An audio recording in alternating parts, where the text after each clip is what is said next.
because I'm going to attempt to pick up the 5 or 6 objects we picked up the first night that we did not consider the first part of this series. So,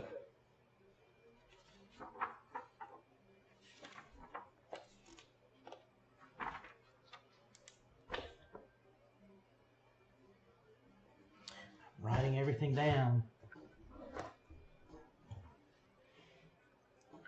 So just a little bit about my setup tonight. You'll see in the top right hand corner, I am currently on the Whirlpool Galaxy. I'm going to back out here just a tad. So if you look at my telescope there, the sky is actually this way, and you can actually see the moon behind the trees. So I'll search the object again. If you watch, so there's M51. Just going to move it around here, put that moon behind the trees. So I want you to be able to have that physical representation there. So you can see the Big Dipper in the top of the screen. Can everybody hear me okay? Guess I should check the feed. We are live on YouTube and Facebook tonight.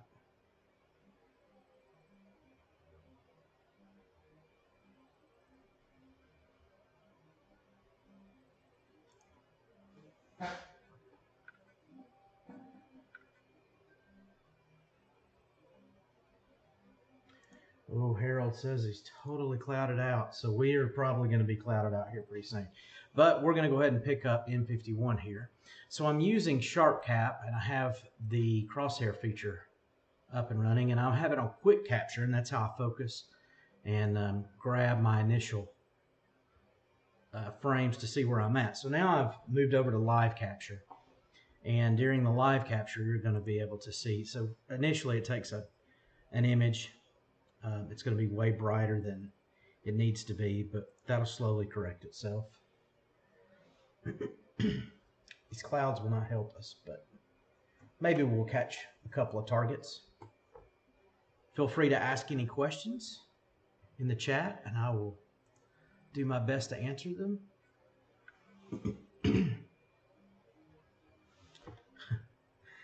I look like an Oompa Loompa.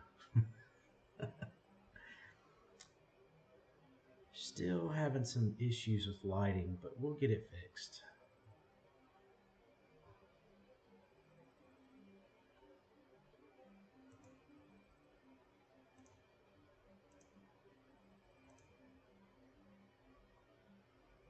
All right, so I'm just going to let M51 slowly resolve there. These clouds may interfere.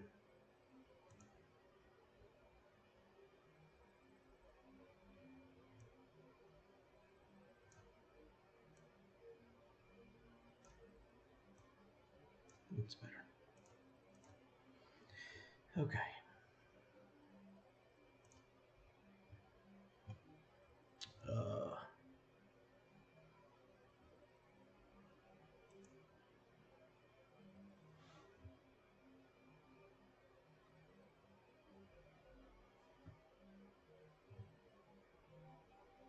So for the briefest of times, we had M51 on the screen.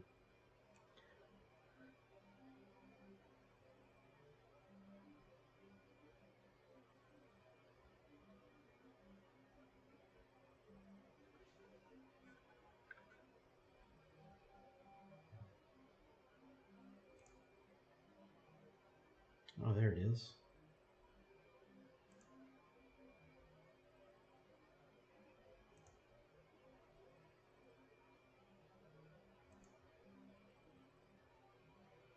Clouds are happening tonight.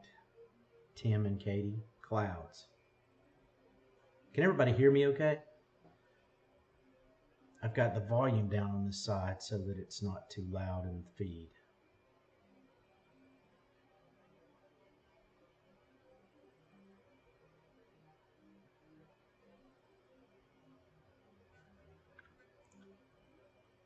when is the asteroid coming in on the 29th? So when they say relatively close, it's still going to be a long way away. And NASA has been tracking this. I'm not very sure exactly when it's coming through, but we'll do some research and we'll make a post on the page. I do know that I've been to Sewanee, there is actually a gentleman there by the name of Professor Doug Durig who does astronomical research on NEOs, near Earth objects. And it's a fascinating lab he has there. We take a field trip every year with our society, and we've been there several times. So the other night when we were doing this, we had members calling in, and we were putting their feeds online. Tonight, you're looking at my telescope, and it's a little bit trickier to run the feed and display your telescope, but I think I can manage. Just might take me a while to line up the colors and make it look presentable.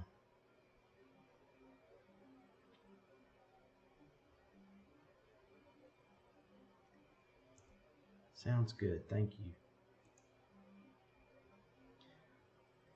So you guys let me know where you're from when you check into the feed here. We're certainly happy for anybody to join, but I love it when our locals from Chattanooga are online and checking out what's going on.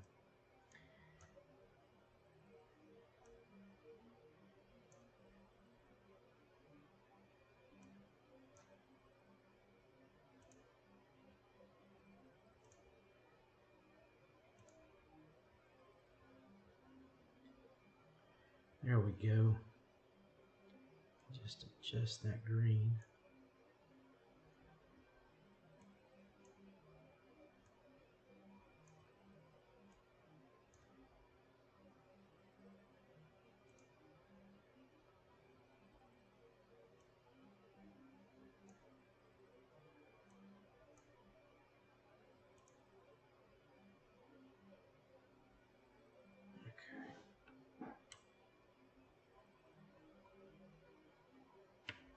So we're looking at Messier 51,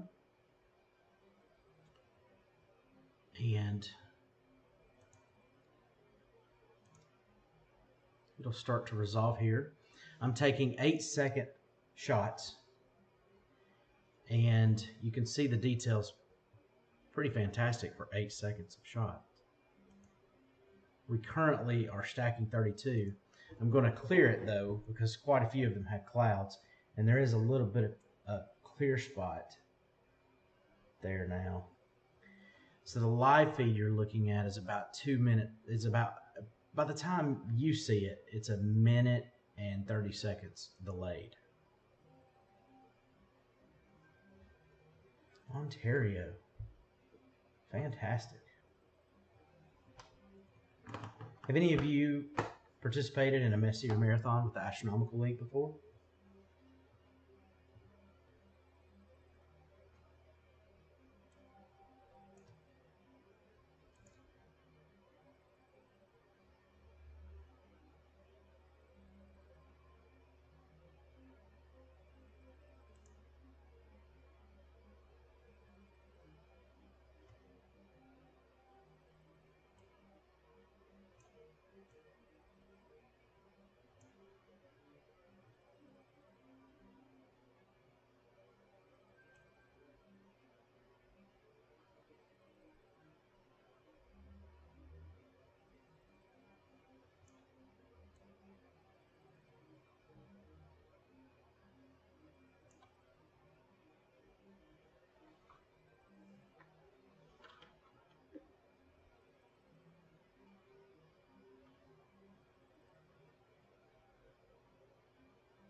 What is the projected distance between those two galaxies? That is a very good question.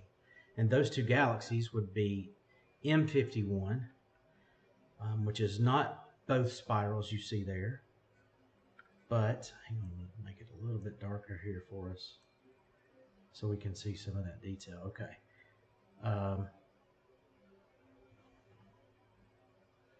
And NGC 5194.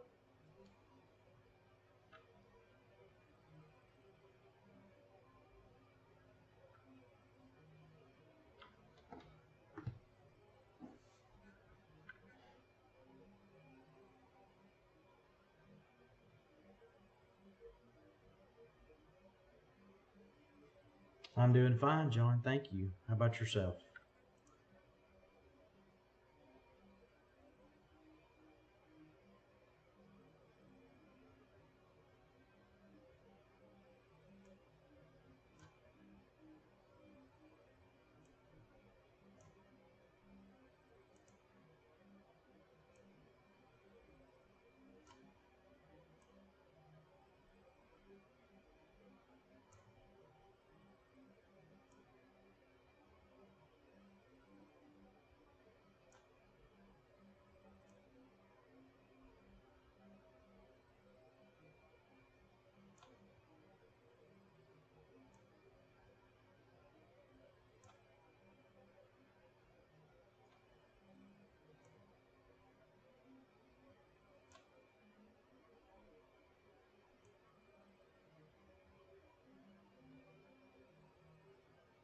Yes, you could see this with a C8. In fact, this morning, as I was reading through some of the forums, I saw an image of Bode's galaxy, and a C8, an older C8, and a ZWO-224 camera, I believe, that they had live stacked, and it was phenomenal. These tiny little CMOS cameras are fantastic for this live electronic astronomy, or electronic assisted astronomy, whatever you want to refer to it as, live astronomy. But it's fantastic. I've seen M51 through a Newtonian of 21 inches. I bet that was a sight to behold.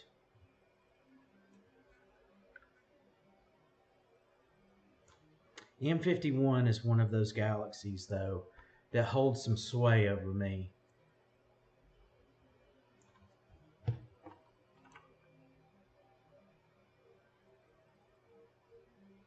Anybody find an answer to the M51 and NGC 5194 question?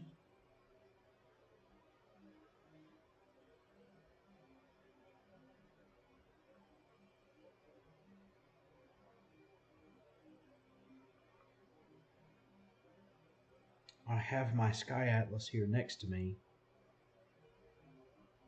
So M51 itself is 23.16 light years from our galaxy. But I don't see an easy answer there. I'm sure we'll have to make a post about it unless someone else can find it. Well, you can see what the clouds look like above right now. It's cloudy, and yeah, you can point a telescope up with some precision and a Sky Atlas. Mine's a little old. I don't know if you can see that, my Sky Atlas.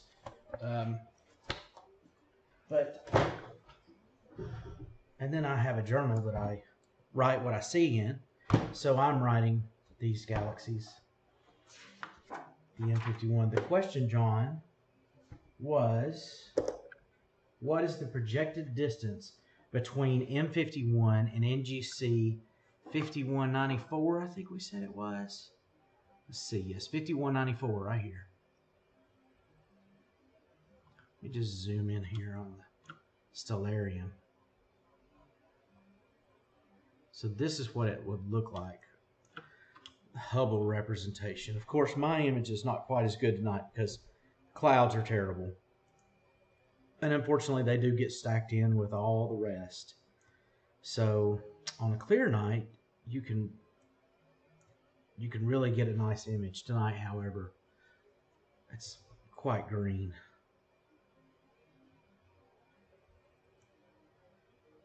So I'm going to move us to M101 and pick that up. Messier 101. On that.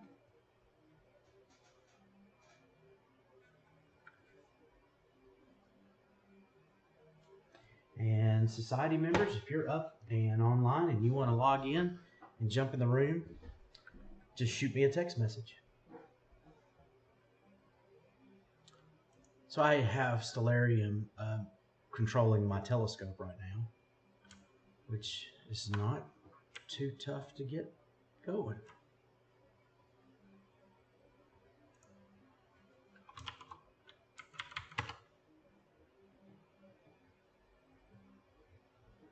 So there's Messier 101, and bring up my telescope console here, and current object and slew.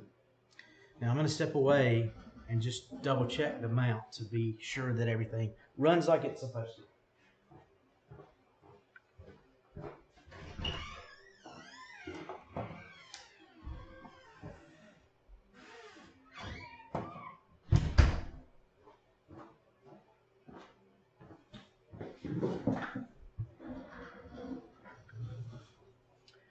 And it's good. So come over here and let's save our live stack here. And then stop the live stack and go to quick capture. Let's see if we're on target.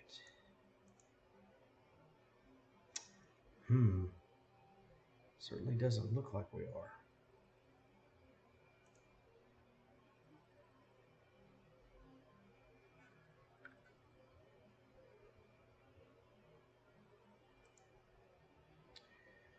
Well, the clouds may have defeated us tonight. So while we're waiting, I'll tell you a little bit about my setup. I am indeed using a William Optics 132 telescope. It's about a 5-inch telescope. I have been working with it since 2014. I actually own 2 of them, and I have used it to do a large project in the Orion constellation for the last 5.5 years. And I'm getting very close to finishing that, and I'm excited about sharing that with everyone.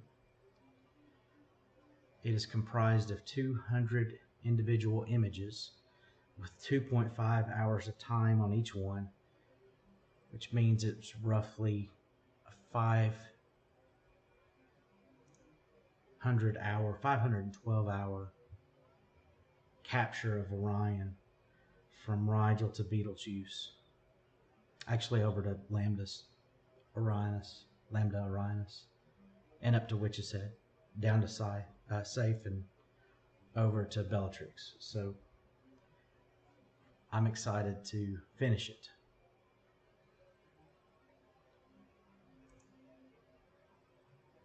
Okay, so you can see M51 in the center of the screen.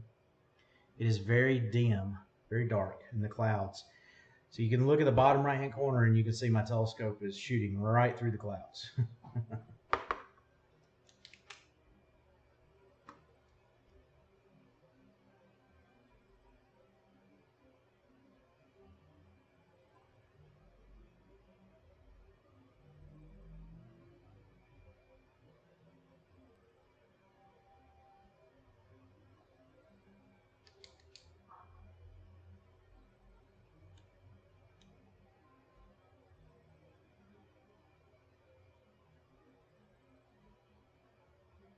I'm not guiding tonight. I've got a very good polar alignment though.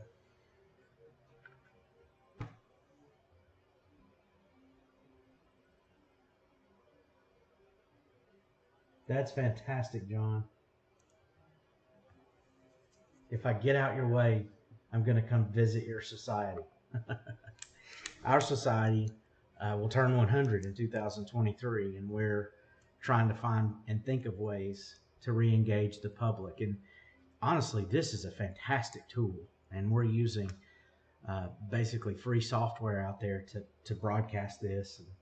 And, little ingenuity and patience, and here we are. Of course, um, in our current situation across the world, everyone is having to exercise patience, and I find that patience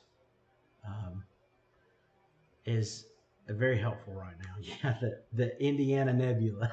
It's cloudy. We've got, that's the Chattanooga Nebula too. It looks just like it.